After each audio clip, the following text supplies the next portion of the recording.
Hi everyone, welcome to our channel. ఈరోజు మనతో పాటు సినీ విశేషాలు, పొలిటికల్ విశేషాలు వివరించడానికి సీనియర్ జర్నలిస్ట్ దాము బాలాజీ గారు ఉన్నారు. ఆయనతో మాట్లాడే ప్రయత్నం చేద్దాం. నమస్తే సార్. నమస్తే. ఎస్, కవిత గారిని, ఎమ్మెల్సీ కవిత గారిని మరి వేధిస్తున్నట్టు ఆయన అడ్వకేట్ కోర్టులో చెప్పడం జరిగింది. ఏ రకంగా వేధిస్తున్నారు, ఏంటి సార్, దాని గురించి మీరు ఏం మాట్లాడతారు?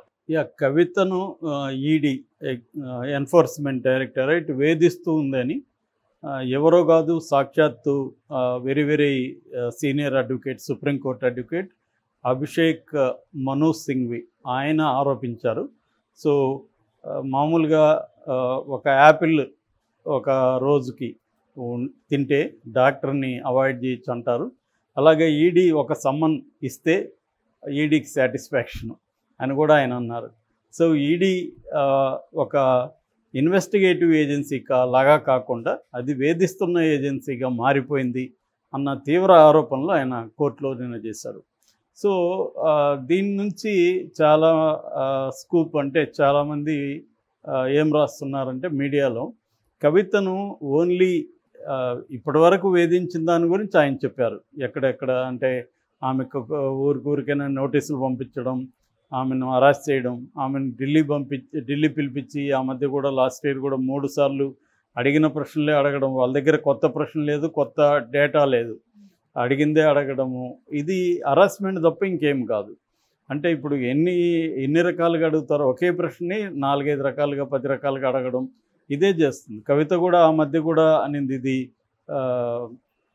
లిక్కర్ స్కామ్ కాదు, ఇది ఈడీ స్కాము, ఈడీ వేధింపుల స్కామ్ అని కూడా ఆమె చెప్పింది. ఇది పొలిటికల్ వెండెట్టా అని కూడా ఆమె చెప్పింది. సో అలాగా ఆమెను వేధించారు. తర్వాత అరెస్ట్ కూడా అక్రమం అని చెప్పారు. కవితకు ఎందుకు బిగిలి ఇవ్వాలో నేను 5 కారణాలు చెప్పగలనని కూడా ఆయన చెప్పారు. అందులో అరెస్టు ఒక కారణం, అంతకుముందు ఈడీ నోటీసులు ఇచ్చి బెదిరించడం ఒక కారణం. అసలు ఏ రకమైన కాంక్రీట్ ఎవిడెన్స్ ఈ కేసులో లేదు.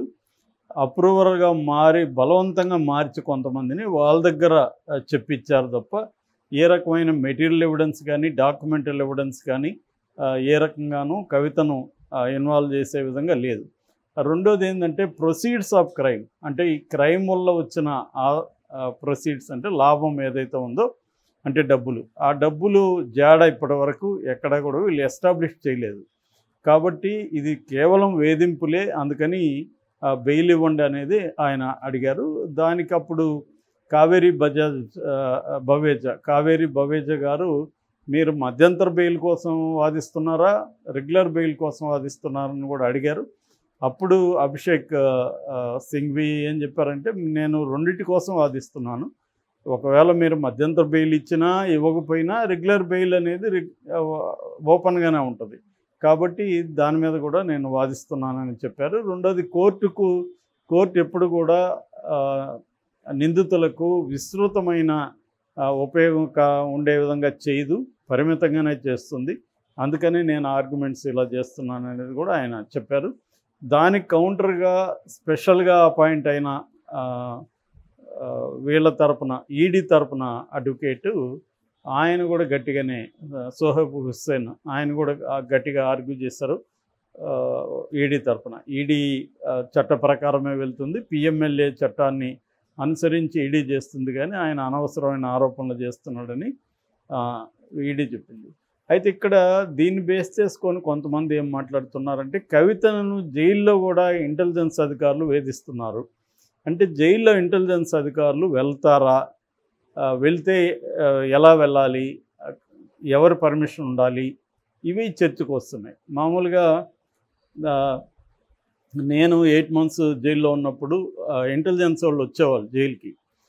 వచ్చి వాళ్ళు మామూలుగా వాళ్ళు వచ్చి మా మీద నిఘా పెట్టేవాళ్ళు, మమ్మల్ని ఎవరు కలుస్తున్నారు, మా యాక్టివిటీ అని. ఒకసారి నేను గొడవ కూడా వేసుకున్నాను అతనితో, అంటే నీకు రావడానికి నీకేం పర్మిషన్ ఉందా చూపించు నాకని. అతని దగ్గర ఏం పర్మిషన్ లేదు. అతను కూడా గట్టిగా నాతో గొడవ వేసుకుంటే నేను చివరిలో ఒకటే చెప్పాను, నువ్వు నెక్స్ట్గా నువ్వు కనబడితే నేను మేజిస్ట్రేట్కి కంప్లైంట్ చేస్తాను, ఎందుకంటే I'm under the magistrate. So నన్ను ఎవడన్నా కలవాలన్నా మేజిస్ట్రేట్ పర్మిషన్ లేకుండా నా దగ్గరికి రాకూడదు. సో నువ్వు వస్తున్నావు అంటే నీ దగ్గర ఏం పర్మిషన్ లేదు, కాబట్టి నేను మేజిస్ట్రేట్కి కంప్లైంట్ చేస్తాను నీ మీద అన్నాక అతను భయపడి రావడం మానేస్తాడు. సో మామూలు ఖైదీలు అయితే ఇలాగ మాట్లాడలేరు, మాట్లాడితే పట్టుకొని కొడతారు వాళ్ళని. సో మేము నక్సలైట్ ఖైదీలు కాబట్టి కొద్దిగా మా పట్ల భయం ఉండేది. అలాగా నయీం మీద నేను రీసెర్చ్ చేసినప్పుడు కూడా ఇక్కడ కూడా అప్పట్లో ముషీరాబాద్ జైలు ఉండేది. ముషీరాబాద్ జైల్లో కూడా రెగ్యులర్గా అప్పట్లో నక్సలైట్ ఖైదీలు 80 నుంచి 100 మంది ఉండేవాళ్ళు. అంటే కొంతమంది వస్తూ కొంతమంది పోతూ. అక్కడ లీడర్లు టాప్ అంటే సెంట్రల్ స్థాయి లీడర్లు 4 ఉండేవాళ్ళు. ఈ 4ని సైనైడ్ పూసిన సూదులతో చంపాలనేది ఇంటెలిజెన్స్ ప్లాన్ అని చెప్పారు. సో అందుకోసం కూడా ఇంటెలిజెన్స్ ఆఫీసర్లు అక్కడ రెగ్యులర్గా రావడం, ఆ నక్సలైట్ ఖైదీల్ని ఎవరెవరు కలుస్తున్నారు ఏమిటి చూడడం అవన్నీ చేశారు. అలా చేయడం వల్లనే నక్సలైట్లకి లీడర్లకి నయీంకి మధ్య ఒక గ్యాప్ రావడానికి కూడా వీళ్ళు పసిగట్టి నయీంని ట్రాప్ చేశారు. వీళ్ళకి ఆల్రెడీ ఒక నయీం వాళ్ళ పట్ల కొంత అసంతృప్తిగా ఉన్నాడు, దీన్ని మనం వాడుకుందామని చెప్పి ఇంటెలిజెన్స్ వాళ్ళు చేశారన్నమాట.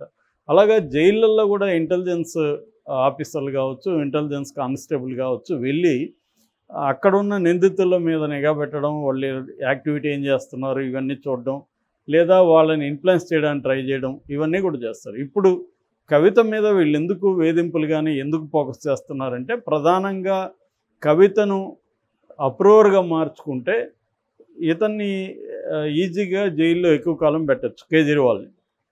అది వాళ్ళ టార్గెట్. ఎందుకంటే వీళ్ళ అభియోగం ఏమంటే కవితనే ఈ కేసులో ఫస్ట్ అసలు ఈ కుంభకోణం ఎలా స్టార్ట్ అయింది, ఢిల్లీ లిక్కర్ స్కామ్ అంటే ఏంటి, ఢిల్లీలో అప్పటి వరకు గవర్నమెంటే అమ్మేది ఏది మద్యాన్ని లిక్కర్ని.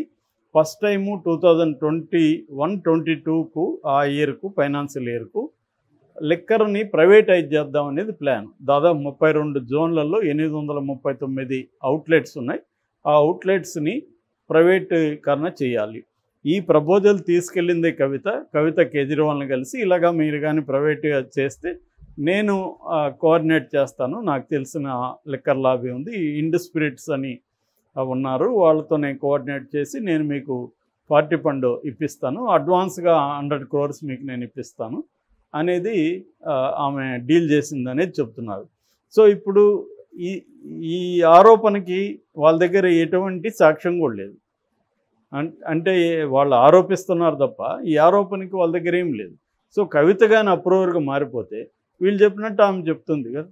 సో అవును కేజ్రీవాల్ని నేను కలిశాను, కేజ్రీవాల్ ఒప్పుకొని నన్ను వాళ్ళ టీంకి అప్పగించాడు, అప్పటి నుంచి నేను కూడా మా టీము వాళ్ళకి కనెక్ట్ చేశాను. సో నా టీము సంబంధించి అరుణ్ రామచంద్ర పిల్లై, వాళ్ళ టీంకి సంబంధించి సంజయ్, వీళ్ళందరూ కలిశారు. ఇది ఈ స్టోరీ ఒకటి చెబుతుంది. మామూలుగా పెద్ద పెద్ద కేసుల్లో పొలిటికల్ వెండెటా కేసులు ఏమో జరుగుతాయంటే అప్రూవర్ స్టేట్మెంట్ల మీదనే నడుస్తుంటాయి, ఇంకేమీ ఉండవు. ఇప్పుడు ఈ కుంభకోణంలో ఇంకా వేరే ఏమీ లేదు, ఎవరి మీద కూడా ఏ రకమైన కాంక్రీట్ ఆరోపణలు లేవు. ఆరోపణలు ఉన్నాయి కానీ సాక్ష్యం లేదు. అందుకని అప్రూవల్గా మార్చారు. అప్రూవల్గా మార్చడం రకరకాలుగా బెదిరించారు, చివరికి ఫిజికల్గా కొట్టారనే ఆరోపణలు ఉన్నాయి. అరబిందో ఫార్మా శరత్ చంద్రారెడ్డి వాళ్ళదే ఇంకొక ట్రైడెంట్ అనే ఇంకొక కంపెనీ ఉంది, దాని CEO చందన్ రెడ్డిని కూడా ఈ కేసులో డిప్యూటీ డైరెక్టర్గా ఉన్న భానుప్రియ మీనా కొట్టిందని, ఆ దెబ్బకి ఆయనకు చెవుపోయిందని కూడా ఆరోపించారు, మీడియా కూడా రాశారు. సో అట్లాగే సంజయ్ సింగ్ వచ్చి ఆప్లో ఎంపీగా ఉన్నాడు, ఆయన కూడా వీళ్ళ మీద ఆరోపించారు, నన్ను కొట్టారు, అబ్యూజ్ చేశారు ఫిజికల్గా అని చెప్పి. సో అలాగా వీళ్ళు ఏం చేశారంటే ఫిజికల్గా అబ్యూజ్ చేయడం, కొట్టడం, లేదా థ్రెట్ చేయడం, బెదిరించడం వీటి చేసి వీళ్ళని అప్రూవర్గా మార్చుకొని తాము చెప్పినట్టుగా అప్రూవర్ స్టేట్మెంట్లు రాసుకొని దాన్ని కోర్టులో సబ్మిట్ చేసి కోర్టులో కూడా వీళ్ళ దగ్గర వాంగ్మూలాలు ఇప్పించి వీళ్ళు ఆ వాంగ్మూలాలు బేస్ చేసుకొని మిగతా వాళ్ళని అరెస్ట్ చేయడం, ఇది ఒక ప్యాటర్న్గా వెళ్తుందన్నమాట. సిబిఐ కానీ ఈడీ కానీ మనకు వివేకానంద రెడ్డి కేసులో కూడా ఇదే దస్తగిరి వాంగ్మూలం తప్ప ఇంకే రకమైన కాంక్రీట్ ఎవిడెన్స్ లేదు దాంట్లో. అందుకని సిబిఐ ముందుకు వెళ్ళలేకపోతుంది. ట్రయల్కి వెళ్ళినా కూడా ఆ కేసు నిలవదు. నేను ఎప్పుడో లాంగ్ బ్యాక్ 1 year బ్యాక్ చెప్పాను, ఎందుకంటే నేను ఇన్డెప్త్ స్టడీ చేస్తాను దాంట్లో. చివరికి నేను చెప్పినట్టు అయింది, వాళ్ళు ఫైనల్గా ఇంకే సాక్ష్యం లేదని తేల్చేశారు వాళ్ళు. గూగుల్ టేక్అవుట్ అని మీడియా హడావిడి చేసింది, కానీ గూగుల్ టేక్అవుట్ కూడా అక్యురేట్ కాదు, అది గ్యాప్ ఉంది అని వాళ్ళే చెప్పేశారు. కాబట్టి ఈ రకంగా ఏంటంటే అప్రూవర్ స్టేట్మెంట్లు తప్ప ఏముండదు. వీళ్ళకి అందరికీ తెలుసు ఈడీకి కానీ సిబిఐ కానీ మనం చేసే కేసుల్లో శిక్షలు పడవని. కానీ ఇండియాలో ఏంటంటే ప్రాసెస్ ఇస్ ద పనిష్మెంట్. ఈ ప్రాసెస్సే వాళ్ళకి పనిష్మెంట్. ఇప్పుడు ఫర్ ఎగ్జాంపుల్ ఆయన మనీష్ సిసోడియా ఉన్నాడు, 1 yearగా జైల్లో ఉన్నాడు. ఇంకెంత పనిష్మెంట్ ఏముంటుంది ఆయనకి? అట్లాగే సంజయ్ సింగ్ 6 నెలలుగా ఉన్నాడు. లక్కీగా ఈరోజే ఆయనకి ఇందాకే బెయిల్ వచ్చింది సుప్రీంకోర్టు నుంచి. సో ఇంకా సత్యేంద్ర జైన్ ఉన్నాడు, సంజయ్ ఉన్నాడు వాళ్ళ ఆప్లో. ఇప్పుడు కేజ్రీవాల్ ఉన్నాడు. కేజ్రీవాల్ కూడా మినిమం 3 నెలల నుంచి 6 నెలల వరకు ఆయన కూడా రాకపోవచ్చు. సో ఇదంతా ఏంటంటే ప్రాసెస్ ఇస్ ద పనిష్మెంట్ కాబట్టి అది మాత్రం చేస్తే చాలు అనేదే ఇప్పుడు గవర్నమెంట్స్, అన్ని రకాల గవర్నమెంట్స్ కూడా ప్రత్యర్థుల మీద ఇదే చేస్తున్నాయి. ఇప్పుడు ఈమెను కూడా అప్రూవర్గా మార్చే ప్రక్రియ జరుగుతుంది. అందుకనే ఈడీ ఆమెను బెదిరిస్తున్నట్టుగా మనకి అర్థమవుతుంది.